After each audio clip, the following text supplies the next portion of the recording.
Hello and welcome to my YouTube channel Ummeed Physio. This is Dr. Khushi Vidhavan and today's topic what I'm going to talk about is pyriformis syndrome. So basically आप सबने सुना होगा pyriformis syndrome और लोग बोलते हैं sciatica हो गया हमें. सबसे पहले तो मैं आपको ये टर्म क्लियर करना चाहती हूँ. शियाटिका जो होता है ना, it is just a symptom not a disease. लोग शियाटिका को एक डिज़ीज़ समझ के उसी की तरह ट्रीटमेंट करना शुरू कर देते हैं. No, sciatica, what is sciatica?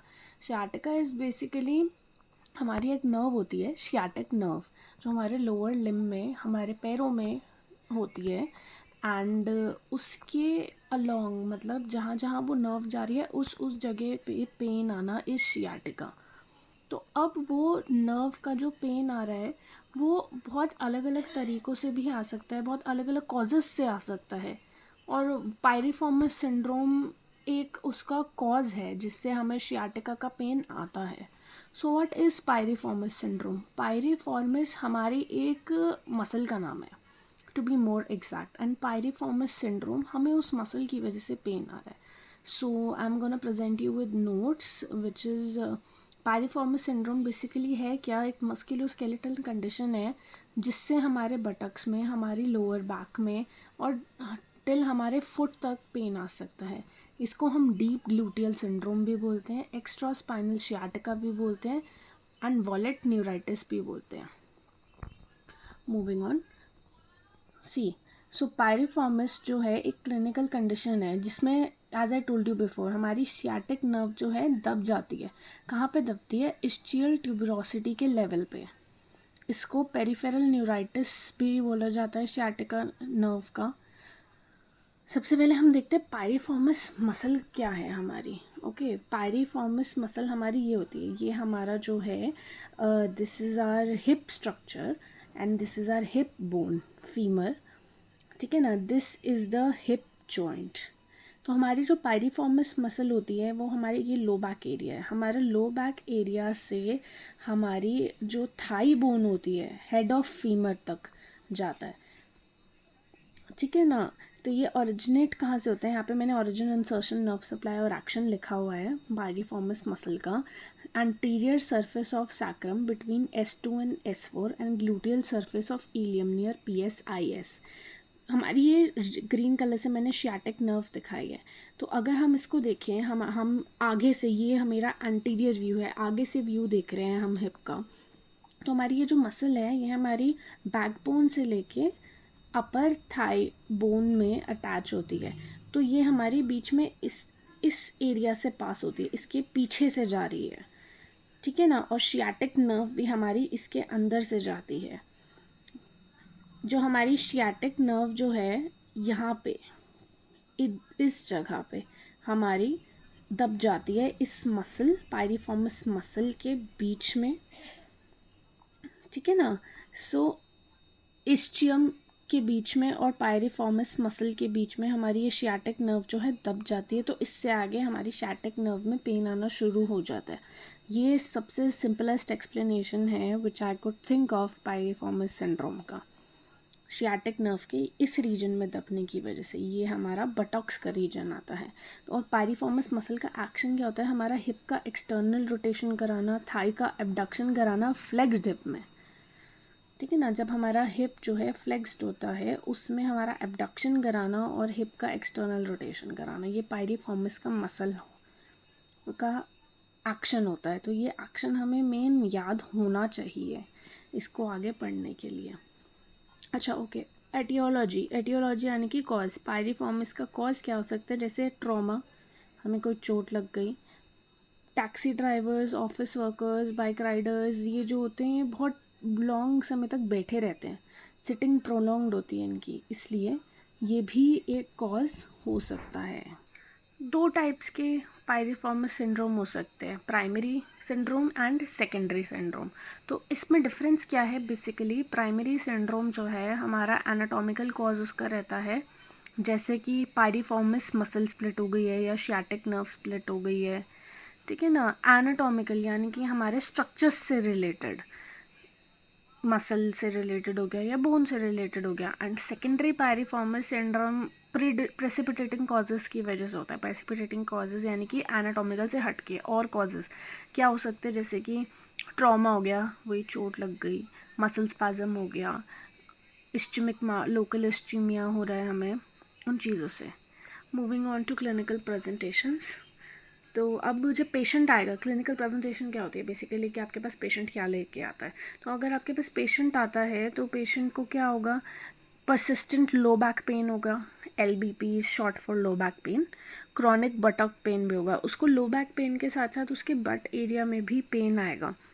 Numbness होगी, पैरास्थीजिया होगा। What is paraesthesia, I hope you all know, नहीं तो मैं फिर से बता देती हूँ। पैरास्थीजिया होता है कि नमनेस और एक टिंगलिंग सी फीलिंग होना नमनेस के साथ, जो जैसे हिंदी में पेशेंट्स बोलते हैं कि ऐसा लग रहा है जैसे चींटियाँ काट रही है या चींटियाँ चल रही हैं। That is what paraesthesia is. Numbness और पैरास्थीजिया लेके आते हैं, वॉकिंग डिफ़िकल्टी लेके आते हैं। फंक्शनल एक्टिविटीज़ में उनकी डिफ़िकल्टी हो सकती है, जैसे बैठ रहे हैं, उठ रहे हैं, स्क्वाट कर रहे हैं, ठीक है, बाल मूवमेंट्स के साथ स्टैंडिंग हो रही है, उन सब चीज़ों में उनको प्रॉब्लम है। पॉइंट टेंडरनेस होगी उनकी शियाटिक नॉच के ऊपर।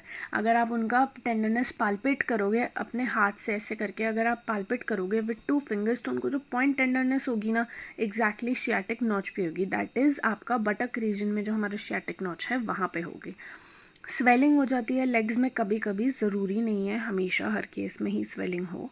Aggravation of pain on activity, अगर हम जैसे वो प्रोलॉन्ग सिटिंग एक्टिविटी कर रहे हैं, प्रोलॉन्ग वॉकिंग जॉब कर रहे हैं या स्क्वाट कर रहे हैं, hip adduction and internal rotation पे उनको पेन होता है। याद है मैंने अभी बताया था थोड़ी देर पहले, पायरिफॉर्मिस मसल का एक्शन हिप एक्सटर्नल रोटेशन होता है और थाई एबडक्शन होता है।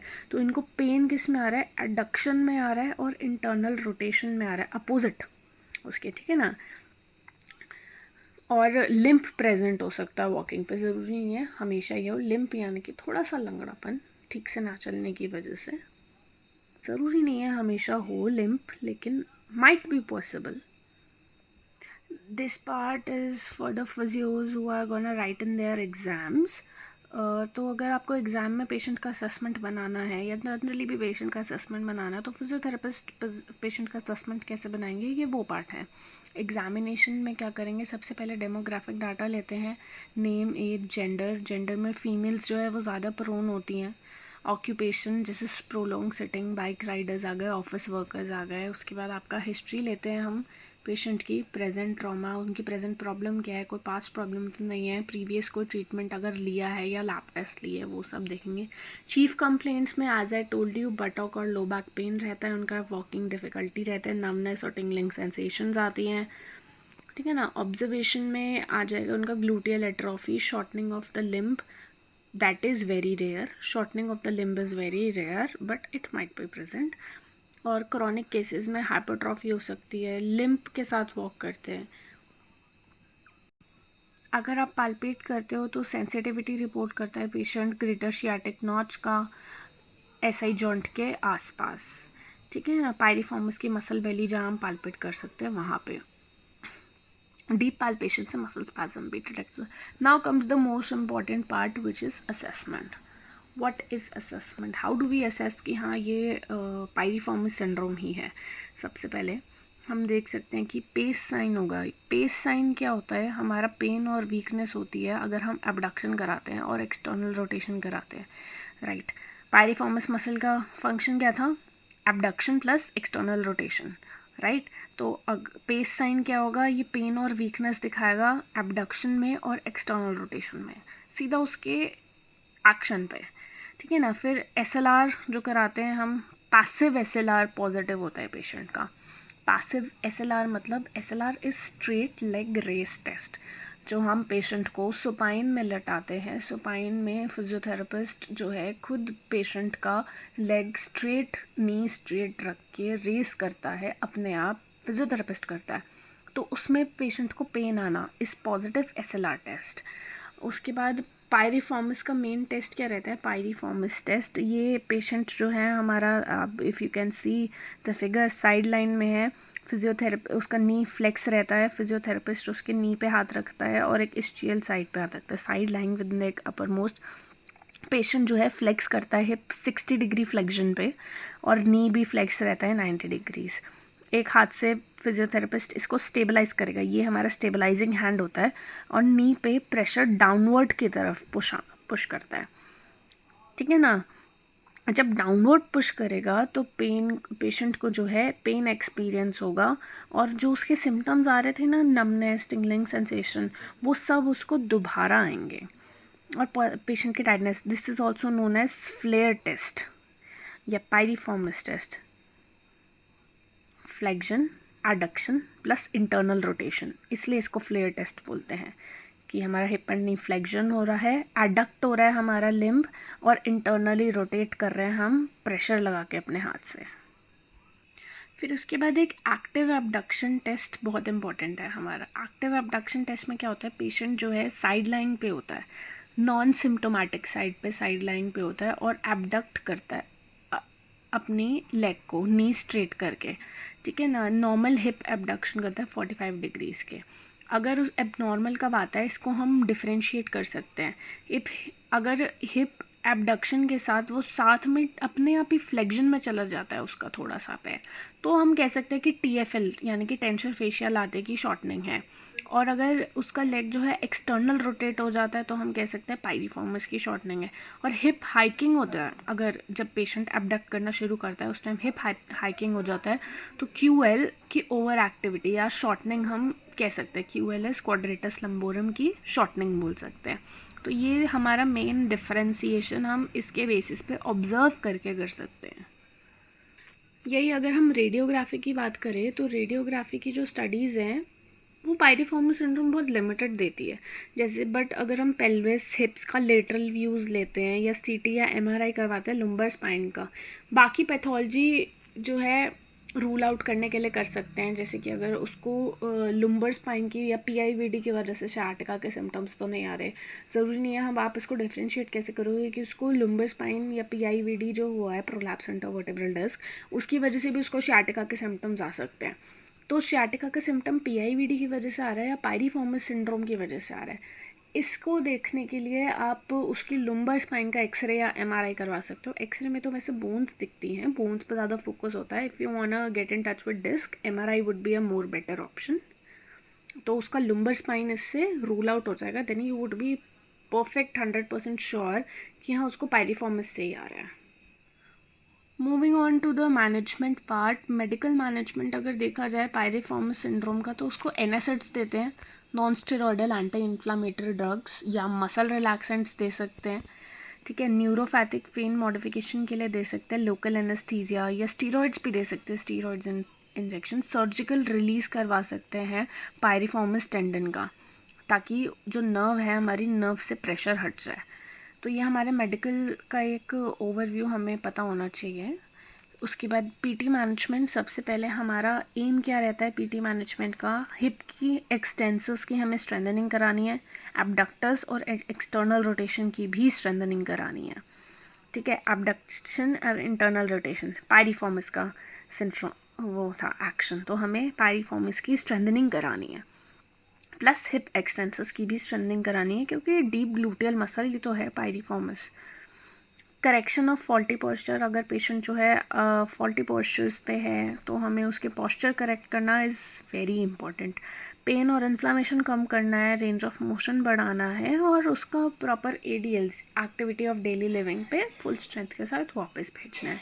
हम इसमें मोडालिटी कौन सी दे सकते हैं, US दे सकते हैं, अल्ट्रासोनिक दे सकते हैं, फ्लेयर पोजिशन में पेशेंट का पैर रखे, flexion, adduction plus internal rotation. जिस पोजीशन में फ्लेयर पोजीशन में हमने पायरिफॉर्मिस का टेस्ट किया था, रिमेंबर उसी पोजीशन में हम पेशेंट को स्टिल ट्यूबरोसिटी के ऊपर US दे सकते हैं 2 से 2.5 वॉट्स पर सेंटीमीटर की इंटेंसिटी से 5 से 10 मिनट के लिए, दैट वुड बी बेनिफिशियल। और इसके डोजेस जो है चेंज भी हो सकते हैं अकॉर्डिंग टू पेशेंट कंडीशन। इसके अलावा हॉट पैक दे सकते हैं पेशेंट को बटॉक्स पे। हॉट पैक से क्या होता है, ब्लड सर्कुलेशन इंक्रीज होती है, पेन डिक्रीज होगा। पायरिफॉर्मिस मसल की स्ट्रेचिंग करा सकते हैं। अच्छा ओके, पायरिफॉर्मिस मसल की स्ट्रेचिंग कैसे होती है, सबसे पहले पेशेंट को जो है उसका ये सिम्टोमेटिक लेग है, फॉर एग्जांपल फ्लेयर पोजीशन में होती है, ये भी एडक्शन और इंटरनल रोटेशन पे राइट। तो इसको हम फ्लेक्स कराएंगे हिप को और नी को। नी जो आपका फुट है वो दूसरे नी पे रहेगा, हिप एंड नी फ्लेक्शन है, और ये हिप फ्लेक्शन, नी फ्लेक्शन, और ये इधर फिगर ऑफ ये 4 बनता है एक तरीके से, ठीक है ना। उसके बाद पेशेंट अपने दोनों हाथों से एक तरफ से अपने नी के नीचे पकड़ता है, एक तरफ से फुट की तरफ पकड़ता है, ये ऊपर करता है एंड देन अपनी तरफ खींचता है। नी इसको चेस्ट पे करता है, हिप एंड नी फ्लेक्शन की पोजीशन पे। और इसको थोड़ा और इंटेंस करने के लिए हम दूसरी लेग भी उठवा सकते हैं और पेशेंट को बोल सकते हैं वो अपनी थाई से इसको पकड़े।